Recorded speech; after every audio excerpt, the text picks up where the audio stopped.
Sir, welcome to the All only right. place playing it harder, faster, and louder than anybody else. It is Metal for the Masses.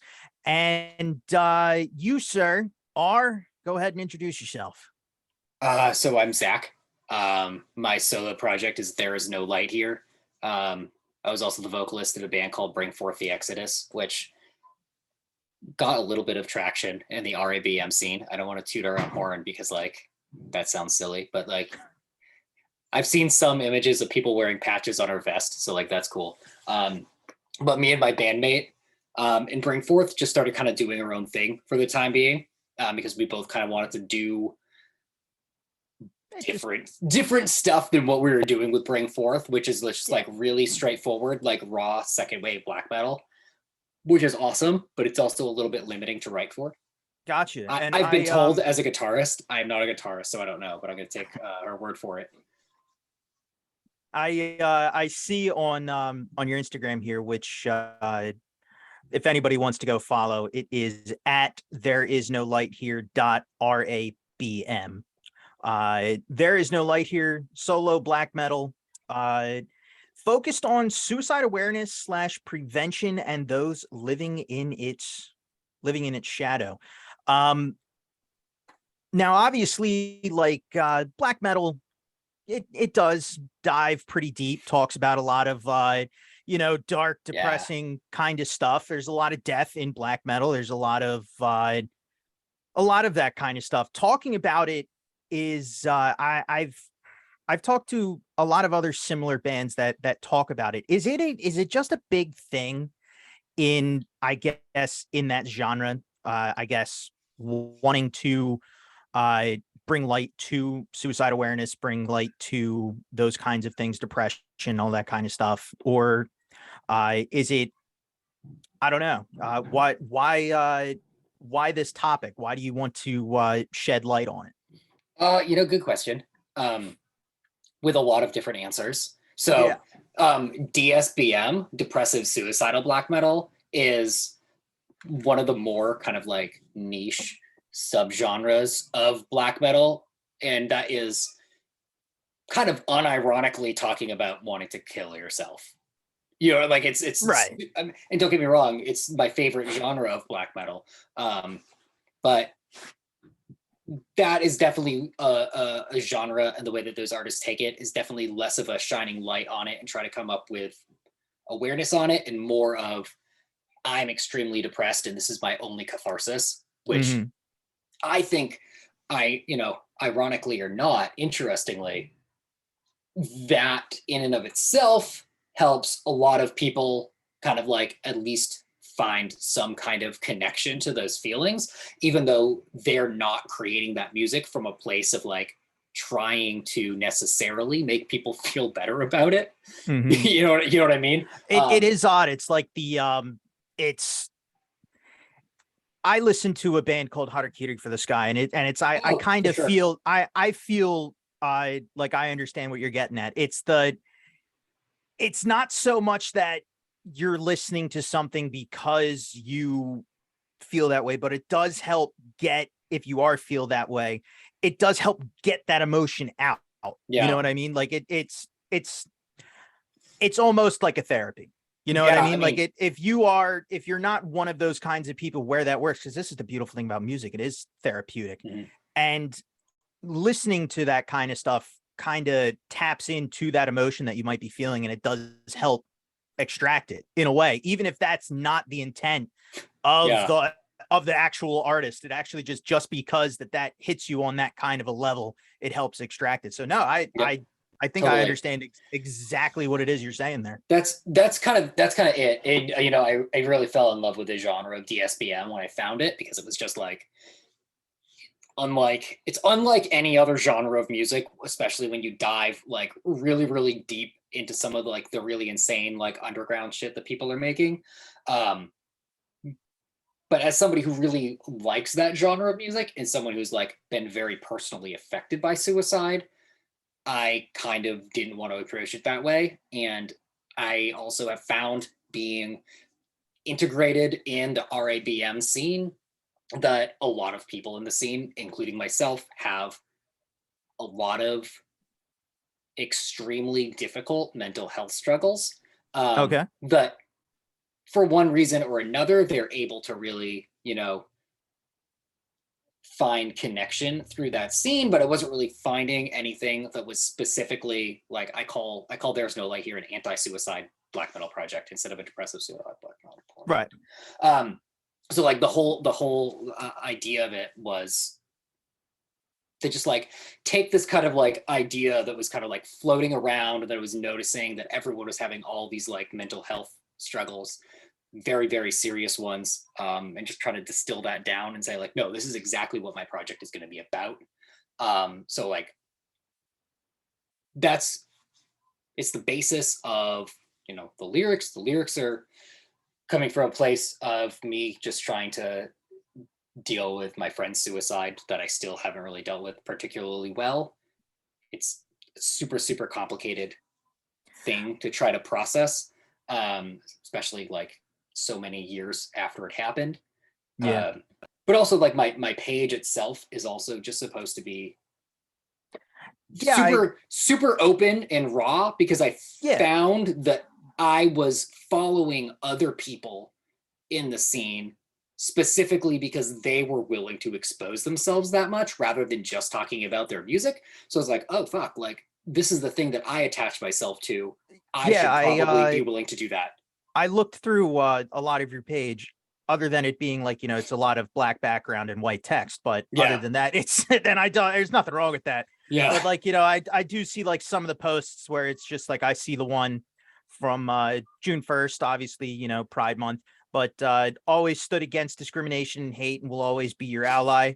That's good stuff. You want to be like an open page. I know that there can be some, and not just in metal, but just in any kind of genre of music, there can be just like those people in the world that are just I guess just want to discriminate against whomever, and it doesn't really matter who you are. There are those sects in music that do discriminate, but it's good that you kind of just come out right then and there and be like, hey, like, look, we're not discriminating here. We're all people.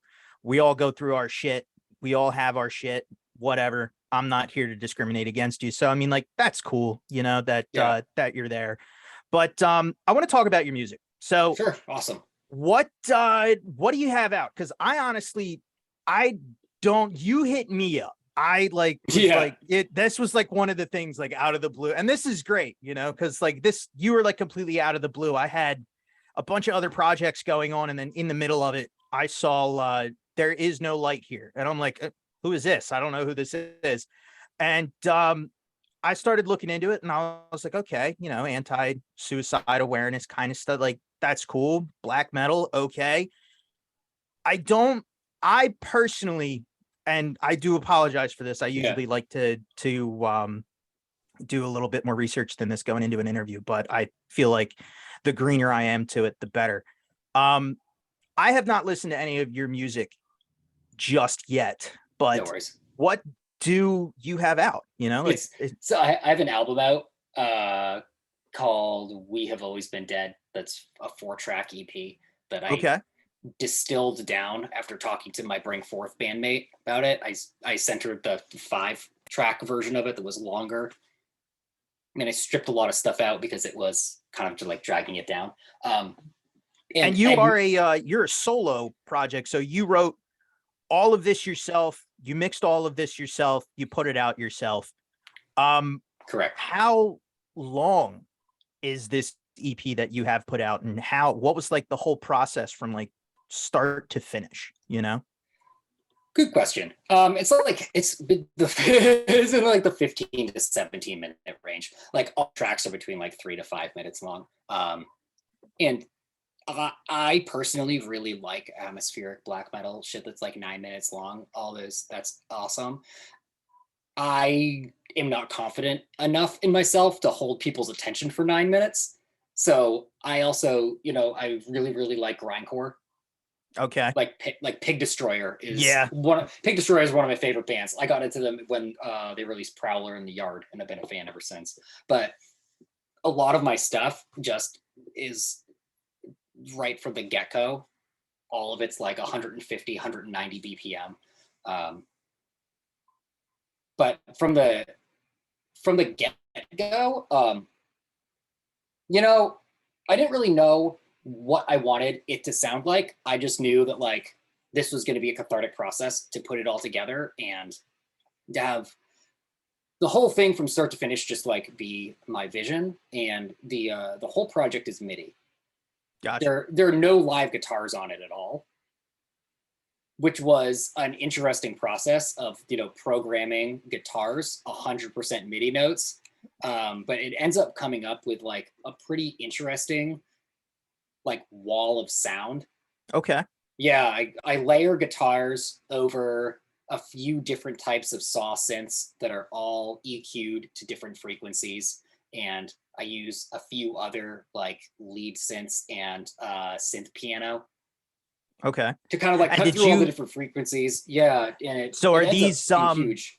are these like did you have to use all of these instruments yourself, or are there like programs that you could just insert those sounds there? Like Yeah, how, it's so I use Logic Pro 10 okay. as my DAW, and a good portion of it is all the Alchemy synth that comes with it, and you can kind of go through the sounds that already exist and then jump into the way that they've actually been programmed and So like, can kind of you like build it actually, yourself.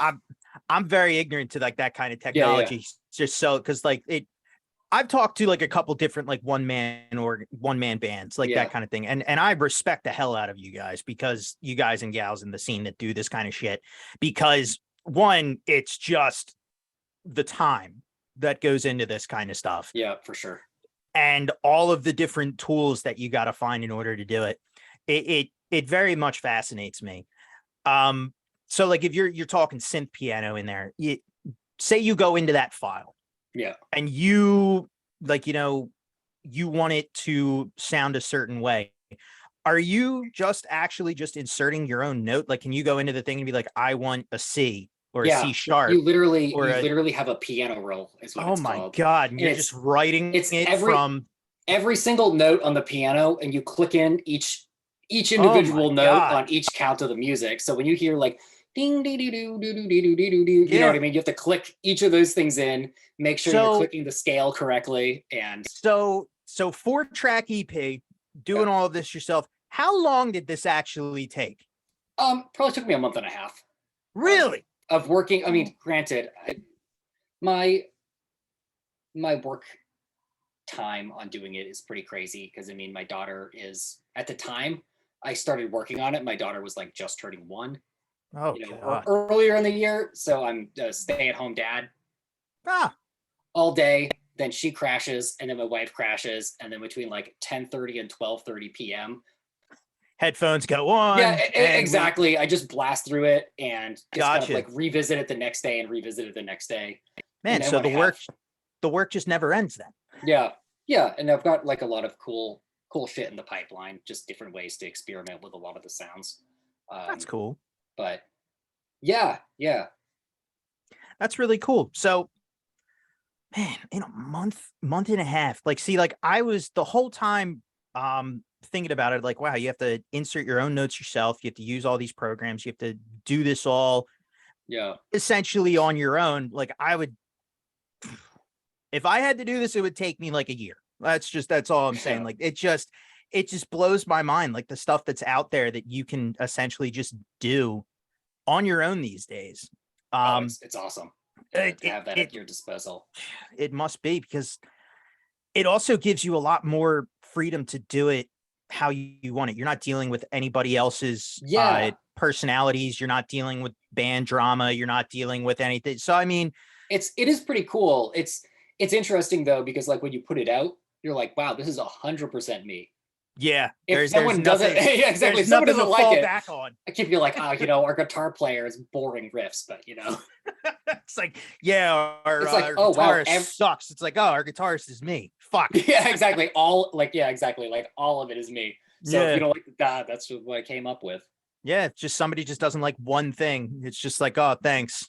Thanks, that's all me. Yeah, Stab to the heart. yeah. But no, that's really cool. What has the uh reception of it been so far? Like, was it positive, negative? Has anybody reached out to you? Have you gotten any like positive Yeah, feedback? it's actually been pretty cool because I mean I'm pretty aware that even though Bring Forth definitely like had some traction, you're starting Yeah. from scratch, creating like a base for a completely solo project. And I released it when I had like 300 followers, so Yeah. you know what I mean. Like I didn't have a lot to really go on, but I got people who I didn't know at all, had no connection with in the scene, who reached out to me and said that they really liked it. One guy was like, "Are you gonna be pressing CDs for this? Like, I really want like to be able to buy a CD for it." And I like figured out how to do print on demand CDs. And he like bought one right away and posted about it and was like, "This album is so cool." And I'm like, that was really rad. Like I'm aware that like I mean when you listen to it, it's kind of insane music. Like I mean, like admit that it's it's kind of tough. insane music, and admittedly it's not black metal. I'll say Yeah. it. It's admittedly not black metal. I just exist in the black metal space, and all of my vocal stylings are all black metal. So that's just That's the best way to label it, but it's really not fucking black metal when you listen to it. Well, that's kind of like what I always loved about like melodic and atmospheric was it they call it black metal, but it's more just like I don't know, it's soothing chaos. You know what I mean? Yeah, That's that's a good way to put it. When you start genreizing things a little bit too much, you're like, well, I don't know what to call this. right. You Like don't need to everybody will call it be like, anything. you don't. It's just like it's sound. Like Yeah, it's sound. You either like it or you don't at this yeah, point. But like that's a big thing that I also that's a big thing in the metal scene in general that I think is a big problem. We've over genreified everything. Like there's too many sub genres, and yeah. People will there's be like, that's not like fucking brutal slam. That's black and death metal, you noob. Like, okay, right. And it's just like I'm sorry. sorry, guy. Like, I Job for a Cowboy hasn't been deathcore since their first album. And now they're technical death metal. uh, yeah. Shit, like I'm I don't sorry. I don't know, but no, that it's Yeah. so far it's been a pretty cool interview. Like so what it, I don't really know really how to go about asking this. So Ask you it. kind of you touched upon it. And it was your friend's Yeah, suicide. for sure. And you touched upon it and I don't want to impose and I don't No, want to don't you're not imposing. um I intentionally try to be an open book because I don't want it to be a right. hyper taboo thing. Okay. You touched upon that and you don't have to go super into, every single detail about it, but that seemed to have been the thing in your life, the turning point that got you into wanting to be this helpful voice, this preventative force Yeah. in the just in the world. And you're using your musical artistic ability in order to be a force for change, a positive force in that. Has it influenced anybody, or maybe has it worked on anybody? Have you had anybody actually like reach out You and know, thank and that's a good question. One person out of like fucking nowhere, I made a post about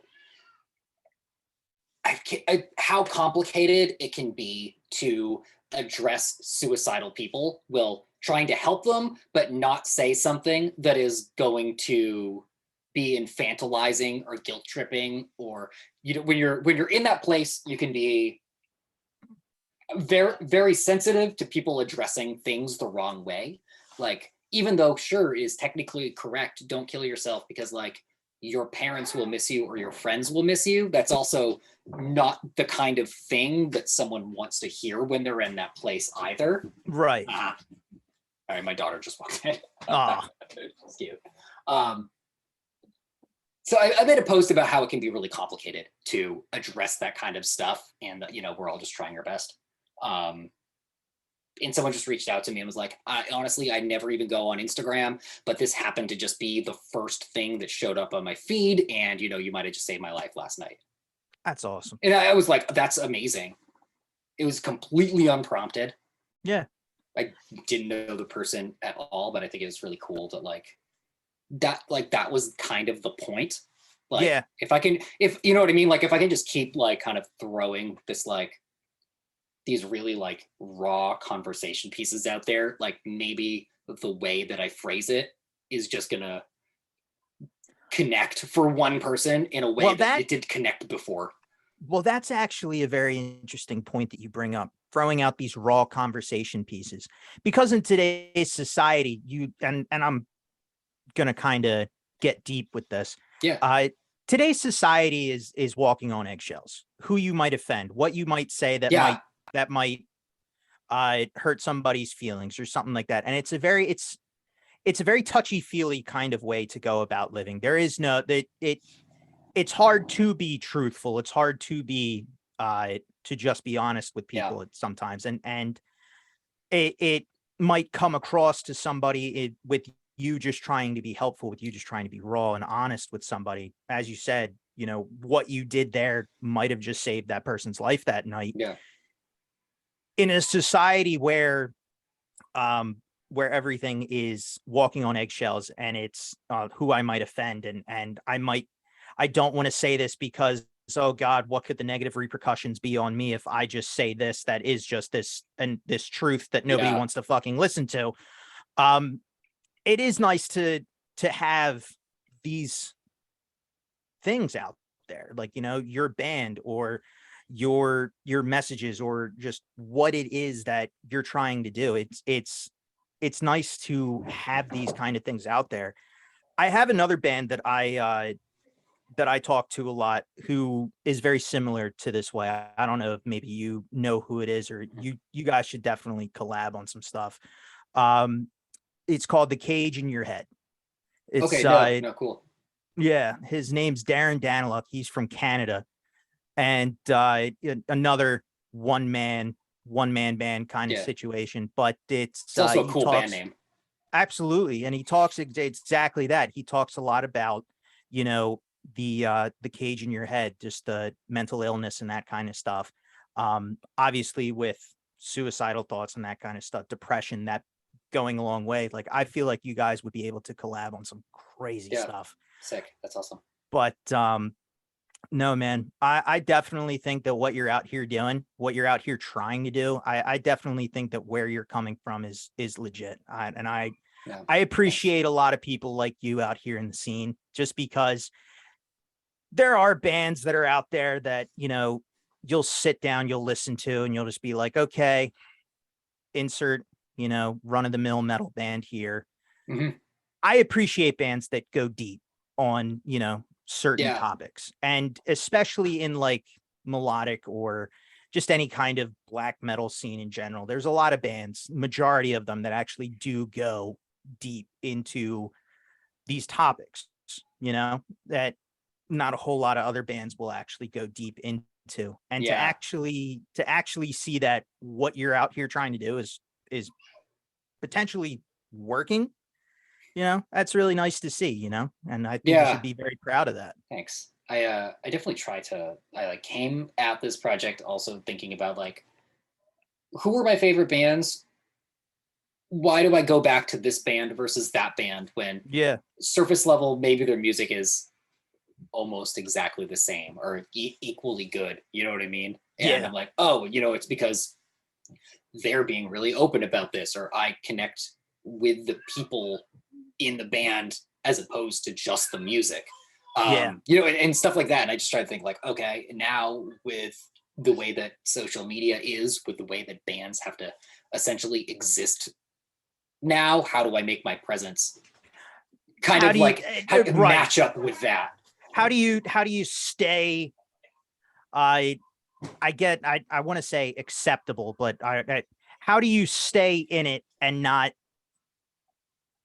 I don't even know what to say. Like, how do you be 100% honest with what you're doing, but still, find a way to not so much walk on eggshells, but kind of go under the radar of these people that want to silence voices that are just too truthful, that are trying to help other people. Yeah.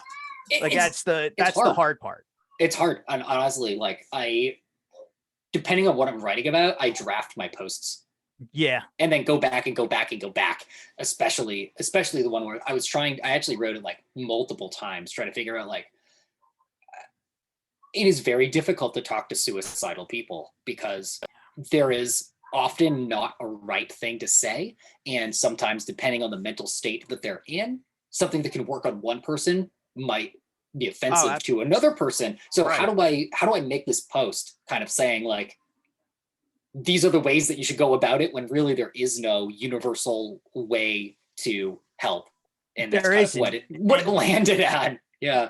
It always falls back to the person, there's no universal, cure for this kind of stuff, and I want to just come out and say there is no one size fits all when it comes to the inside of someone's mind on why it does or why they feel the way they feel. There's no like universal way to do it. And that's why there are people that literally spend their entire lives studying this kind of stuff and go get degrees and are professionals at it. We're not sitting here saying we're professionals at all by any means. Yeah, but, I mean, I actually have a degree in counseling psychology, but I haven't. There you go. I haven't practiced, so I'm not technically. I'm not saying that I'm a professional in it. Yeah, I'm not a professional. Yeah, I'm certainly. I wouldn't call myself a professional either until you've actively worked in the field, but you definitely have more of an understanding of the realm than maybe the average person off of the street. Yeah. And I think it is hard, like you say, because it's you can't just go in and try to do like the typical. It's like, oh well, if you do this, like think of all the people that might miss you and all this other kind of stuff. It's like that's not gonna work. Don't guilt trip someone. That's fucking mean. Right. That's the stupid shit that you see on TV, that you see in like, the Hallmark channels. Yeah, exactly. That's extremely miraculously frustrating to watch. Right. Miraculously, that person has a come to Jesus moment where it's like, oh my God, you're right. And it's like, no, that's not how it works. But I think like I don't know. And I think like at the core of human nature, we want to help people who are feeling this way, but the average person just doesn't know how to go about it's so much more complicated than a regular upset person. You know what I mean? Like when you start getting that extreme, it's like someone who understands how to do math is all of a sudden presented with quantum physics. Right. It's like you absolutely can't approach it at all unless you really, really understand it.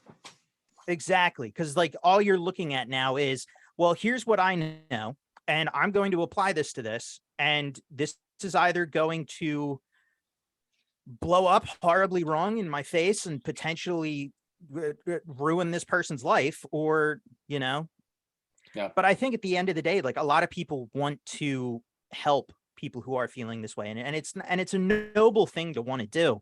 But it is, as you say, it is difficult. And it's not one size fits all. And you need people who are experts in this kind of field, and not even experts, but you need people who are knowledgeable in this kind of field. So, I mean, like even you've studied this kind of stuff.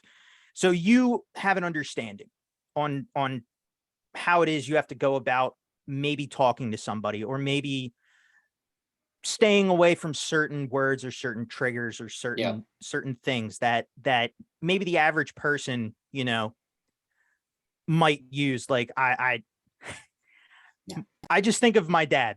My dad's my dad's a very tough guy. And it's just like, if you're ever like feeling, something like, I'm pissed off or I'm upset about something, it's like, just, go, like, you'll get over it. And go walk it off, go outside. Walk it off. Yeah. Someone has it worse. Walk it off, it could be worse, like that kind of stuff. And it's like, at times that's like, you know what, you're right. And then at times it's just like, nah, it's a little more complicated than that. A little bit more complicated than that. Yeah. And then you got somebody who's like, I don't know, somebody who's like my mom, where it's more of just like let's talk about it and do like that kind of thing. So it's like, it's good to have like both, but like not everybody has both in their Yeah. in their life. So it's a lot of people just have the walk it off kind of upbringing kind of Yeah. thing, and they don't really know how to deal with it, or a lot of people just have the let's talk about it kind of thing, but they're not really getting out what they need to get out. It's just a It's a we were minefield. talk it is. We were talking about walking on eggshells. It is a walking on eggshells kind of field, man. So it's just like the fact that, you're out here doing what you're doing with your music, I commend you for it. I Yeah. really do. I respect the hell out of you. It's just it's nuts. It Yeah, really no, is. it's definitely nuts. But I don't really know how else to really say that I commend you for what you're doing. I think what you're doing is a noble cause, and I wish you all the luck in the world going forward, man. Do you have anything else coming out? Are you in the process? Yes, I've got a bunch of cool stuff that's going on. Matriarch Records in the UK is releasing a double album of my first release that's already out, and a follow-up that's 3 tracks. That's going to Okay. be the second half of the cassette. I don't know when. It's in the process of like finalizing the J cards and figuring out like production and stuff for it. Once I know a release date for that, I'm going to release the second half on Bandcamp. Everything on my Bandcamp is free. Boom. Well, plug your Bandcamp. What is it? Let people Yeah, know. yeah, exactly. There's no light here. On Bandcamp, everything is named your own price. If you want to pay for it, like that's super cool, but I'd rather someone just like download it and listen to it because that's cool too. And I'm working on a split with a solo project called Black Stag Rising. Cool. He's a really cool guy, and we've been talking about like the whole thing is themed around identity and trying to figure out who you are, and it's interesting. The music I'm writing for that is insane. It's very, very inspired by deathcore, Okay. which is I still call black metal, but like it's extremely brutal that black metal. I got you. It's just a very different musical direction. I'm excited for people to hear it though, because it's fucking nuts. Oh, dude. I can't wait to hear it. You'll definitely have to keep us in the loop on Metal for the Masses. Yeah. When it comes out, let me know. I'll make a huge fucking post about it. And, Right on. make sure all my followers know what's going Cheers. on with it. But sir, Mr. Zach, Yeah. it's been a fucking honor, dude. And I wish you Yeah, I all the luck appreciate it. going forward. And I hope that no matter what, I hope you reach a lot more people with what you're trying to do, and you helped out a whole lot of people with your music, brother. I think what you're doing is very honorable, and I commend you for it. Thank you. I appreciate it. I'll hit you up when I know release dates and stuff. Fuck yeah. Yeah. This has been There Is No Light Here. Sorry, had to make sure I wasn't fucking. It's a long wrong. title. Yeah, but no worries. This has been There Is No Light Here. Go follow him on social media. Go check out his Bandcamp, and go check out his music. This guy is definitely a huge positive force for change in the scene, and we need more people like him. So, sir, fuck yeah. Cheers.